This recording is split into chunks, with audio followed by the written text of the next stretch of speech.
रात के सन्नाटे में सरकारी दफ्तर की इमारतें अक्सर शांत दिखती है। बाहर से सब कुछ नियमों के मुताबिक चलता हुआ नजर आता है। फाइलें बनती हैं, आदेश निकलते हैं, ट्रांसफर लिस्ट जारी होती है, लेकिन अगर इन फाइलों के पीछे की कहानी सुनी जाए तो तस्वीर कुछ और ही दिखाई देती है। नमस्कार, मैं हूं निश्चित दुबे, आप देख रहे हैं कैपिटल टीवी। बिहार के मोतिहारी में इन दिनों एक ऐसा ही खेल चर्चा में है जो कागजों पर नियमों का पालन करता हुआ तो दिखता है, लेकिन अंदर ही अंदर सख्ता, रसूख और सेटिंग की परतों से भरा हुआ बताया जाता है। सरकारी नियम कहते हैं कि 3 साल बाद कर्मचारियों का ट्रांसफर होना चाहिए, होगा, ताकि व्यवस्था पारदर्शी रहे और किसी एक जगह पर पकड़ मजबूत न हो सके। लेकिन सवाल उठ रहा है कि अगर ट्रांसफर के सिर्फ कुछ दिनों बाद ही वही कर्मचारी फिर उसी मलाईदार कुर्सी पर लौट आए उसी जगह पर, तो क्या ये सिर्फ संयोग है या फिर सिस्टम के भीतर कोई ऐसा रास्ता है जिसे आम लोग देख नहीं पाते हैं? एक वायरल वीडियो, रिश्वत के आरोप, अचानक हुआ ट्रांसफर और फिर चंद महीनों में उसी जिले के सबसे प्रभावशाली दफ्तर में वापसी। यह सिर्फ एक कर्मचारी की कहानी नहीं है, बल्कि एक उस सिस्टम की झलक मानी जा रही है जहां ट्रांसफर नीति कागज पर है, पर असली खेल प्रतिनियुक्ति का बताया जा रहा है। सवाल यह भी है कि क्या कानून कमजोर है या फिर कानून से भी ज्यादा मजबूत कुछ और है? ट्रांसफर का आदेश, यही से खेल शुरू। 10 दिन बाद फिर वही कुर्सी, कागज पर नियम, जमीन पर सेटिंग, रसूख मजबूत तो पोस्टिंग पक्की। बिहार के मोतिहारी से इन दिनों एक ऐसी चर्चा सामने आ रही है जो सिर्फ एक जिले की कहानी नहीं, बल्कि पूरे प्रशासनिक सिस्टम पर सवाल खड़े कर रही है। नियम कहता है कि सरकारी कर्मचारियों का ट्रांसफर तय सीमा पर होनी चाहिए ताकि कोई भी कर्मचारी लंबे समय तक एक ही जगह पर रह करके प्रभाव या दबाव न बना सके। लेकिन आरोप यह भी है कि यहां ट्रांसफर सिर्फ दिखावे का हिस्सा बनकर रह गया है। आदेश निकलते हैं, कर्मचारी दूसरे प्रखंड या अनुमंडल में भेज जाते हैं, लेकिन कुछ ही दिनों के भीतर प्रतिनियुक्ति का आदेश निकलता है और वही कर्मचारी फिर से उसी जिला के, उसी मुख्यालय के किसी अहम विभाग में तैनात दिखाई देते हैं।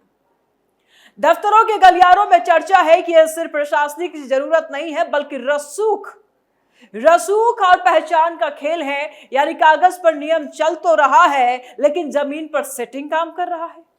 अगर यह सच है तो सवाल सिर्फ एक जिले का नहीं है, सवाल यह है कि क्या ट्रांसफर नीति का असली मकसद खत्म हो रहा है? क्या सिस्टम में ऐसे रास्ते बन गए हैं, ऐसे सुराग बन गई है जिनसे नियमों को आसानी से दरकिनार किया जा सकता है? और अगर ऐसा है तो आखिर इसकी जिम्मेदारी किसकी है? देखिए इस रिपोर्ट में। मोतिहारी के प्रशासनिक दफ्तरों में इन दिनों ट्रांसफर और प्रतिनियुक्ति को लेकर कई तरह की चर्चाएं हो रही है। सरकारी नियम के अनुसार 3 साल से ज्यादा समय तक किसी कर्मचारी को एक ही जगह पर नहीं रखा जाना चाहिए और इसी नियम के तहत समय समय पर ट्रांसफर की सूची जारी होती है। लेकिन आरोप है कि कई मामलों में यह प्रक्रिया सिर्फ औपचारिकता बनकर रह जाती है। कर्मचारी को कागजों पर दूसरे प्रखंड या अनुमंडल में भेज दिया जाता है, लेकिन कुछ ही दिनों बाद प्रतिनियुक्ति के आदेश के जरिए उसे फिर से जिला मुख्यालय में बुला लिया जाता है।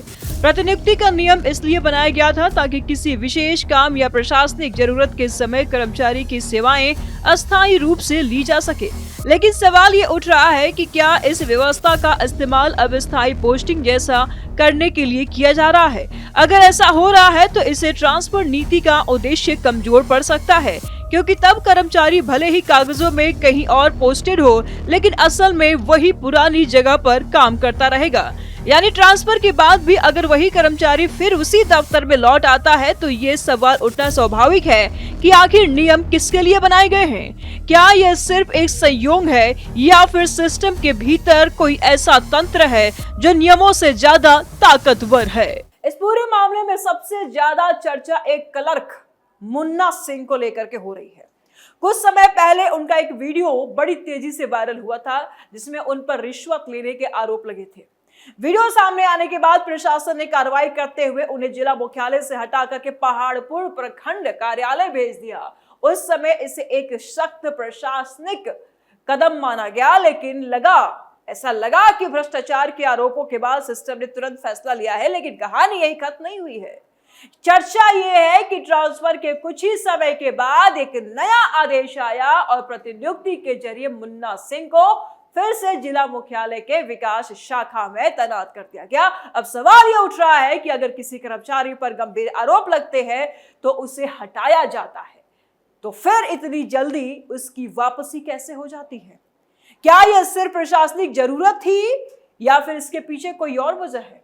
अब यही सवाल अब लोगों के बीच में चर्चा का विषय बन गया है। रिश्वत का वीडियो सिस्टम पर सवाल, ट्रांसफर हुआ, कार्रवाई सख्त, 2 महीने के बाद वापसी वही, किसकी मेहरबानी, आखिर कौन जिम्मेदार? सूत्रों के मुताबिक रिश्वत वाले वीडियो के सामने आने के बाद प्रशासनिक स्तर पर काफी हलचल हुई थी।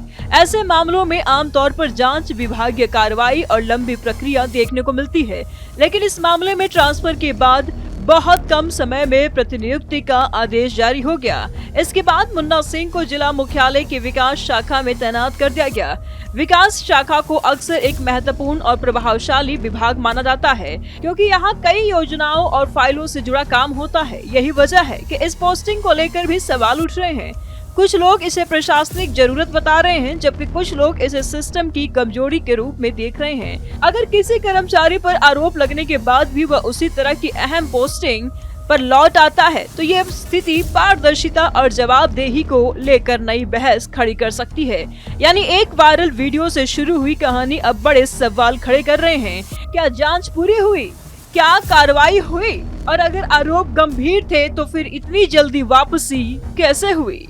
मोतिहारी की चर्चा सिर्फ एक कर्मचारी तक सीमित नहीं है। एक और मामला इन दिनों लोगों के बीच में चर्चा का विषय बना हुआ है। चाय की चुस्की के साथ इस विषय पर भी लोग चर्चा कर रहे हैं। यह मामला अभिषेक गिरी नाम के कर्मचारी से जुड़ा बताया जा रहा है। करीब 2.5 साल पहले उनका ट्रांसफर अरेराज अनुमंडल कार्यालय में किया गया था। नियम के मुताबिक उन्हें वह काम करना था, वहीं पे रहना था, लेकिन कुछ ही दिनों में प्रतिनियुक्ति के आदेश के जरिए उन्हें जिला भू अर्जन कार्यालय में तैनात कर दिया गया। यानी कागजों में पोस्टिंग अरेराज की, लेकिन काम जिला मुख्यालय में हो रहा है।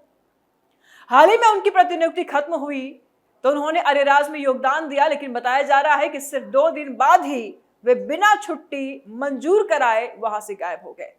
अब इस पूरे मामले पर प्रशासनिक स्तर पर भी सवाल उठ रहे हैं और कार्रवाई की बात सामने आ रही है। ट्रांसफर अरेराज काम जिला मुख्यालय, प्रतिनियुक्ति से बदल गई पोस्टिंग, 2 दिन बाद फिर गायब।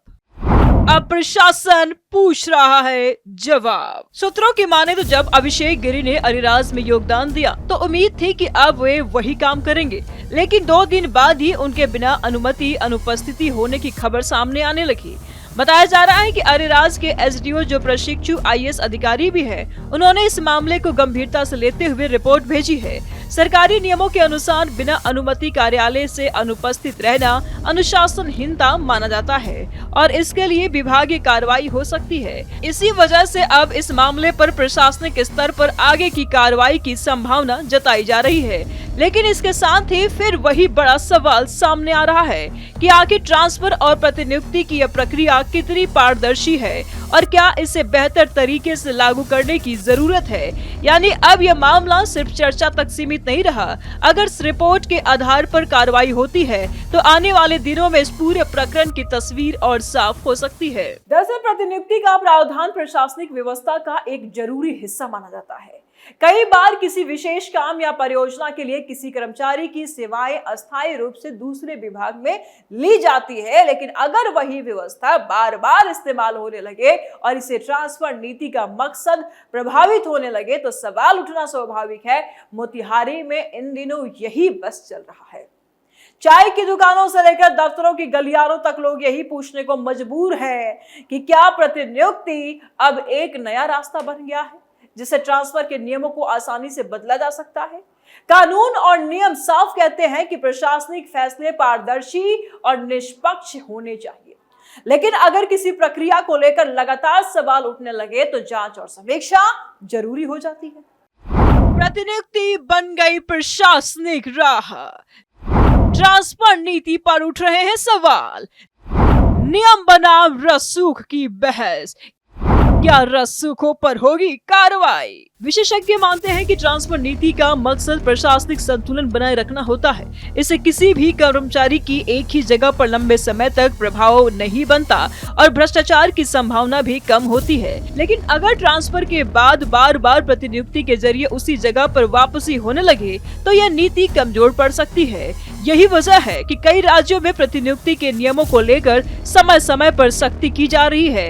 कुछ जगहों पर इसकी समय सीमा तय की गई है और इसकी मंजूरी उच्च स्तर पर जरूरी होती है। मोतिहारी में भी अगर इन मामलों की जांच होती है तो ये साफ हो सकता है कि प्रतिनियुक्ति का इस्तेमाल प्रशासनिक जरूरत के लिए हुआ है या फिर किसी और वजह से, और यही जांच तय करेगी कि ट्रांसफर नीति वास्तव में कितनी प्रभावी है। फिलहाल मोतिहारी में ट्रांसफर और प्रतिनियुक्ति को लेकर उठे सवाल सिर्फ कुछ कर्मचारियों तक सीमित नहीं रह गए हैं। ये बहस अब पूरे सिस्टम की पारदर्शिता और जवाबदेही तक पहुंच चुकी है। नियम साफ कहते हैं कि ट्रांसफर का मकसद प्रशासनिक संतुलन बनाए रखना और किसी एक जगह पर लंबे समय तक प्रभाव को रोकना होता है। लेकिन अगर ट्रांसफर के बाद बार बार प्रतिनियुक्ति के जरिए वही कर्मचारी फिर उसी कार्यालय में दिखाई दे तो स्वाभाविक रूप से संदेह पैदा होता है। अब उसकी नजर, सबकी नजर इस बात पर है कि प्रशासन इन मामलों को किस तरह से देखता है। क्या इन घटनाओं की निष्पक्ष जांच होगी?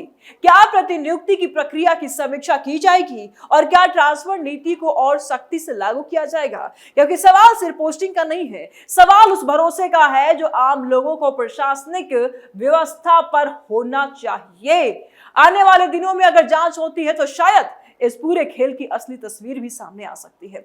वीडियो को लाइक करें, ज्यादा से ज्यादा शेयर करें, चैनल को सब्सक्राइब करें। जल्द मिलते हैं नए अपडेट के साथ। दीजिए इजाजत, नमस्कार।